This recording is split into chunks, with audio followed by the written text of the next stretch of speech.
When the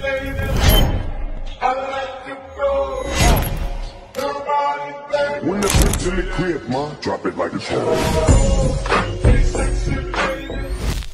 Katie dalam T-Rex H. Cantik weh. Dekat sini ada RGB lamp. Korang boleh tengok kat tepi pintu. Pasang gear apa. Lawa weh. Lampu warna-warni. Zaman sekarang tak pakai kunci. Semua push start button. Pijak brake, tekan button. Dah start enjin kereta. Settle masalah. Yang ni lah rupa dia punya meter. Pakai meter cluster, TFT screen. And then infotainment dia ada CarPlay dengan Android Player. Tak payah tukar lah, jimat. Okay, dia punya aircon dia smart climate control. Boleh adjust suhu lagi guys. Ada 2 port Type-C USB pula tu. Infotainment ni function bila connect dengan phone. Ada 360 darjah kamera dalam T-Rex. Pakai seatbelt dulu guys untuk keselamatan kalau tak kena saman. Katie nak try drive T-Rex H ni. Bagas steering pun lembut, sedap. Okay, dia ada electronic parking brake. Jom kita tengok. Pad H ni dia ada welcome lamp.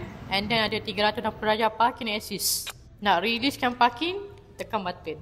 Then boleh drive macam biasa. Turning radius untuk Pad H 5.3 meter guys. Power steering of course mesti kena ada. Kalau tak berurat tangan korang nanti. Horsepower T-Rex H 105. Newton meter 138. So, okey lah nak naik bukit. Tak adalah struggle sangat. Kepada yang tinggi macam saya, 156 cm, korang boleh adjust tempat duduk dekat sebelah kanan. Okey, so korang boleh memandu dengan tenang dan boleh menikmati pemandangan.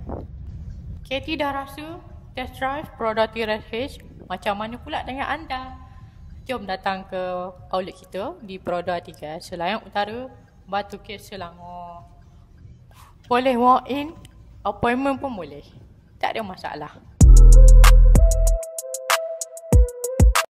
Nak parking pun senang. Ada parking assist lagi, ada kamera lagi.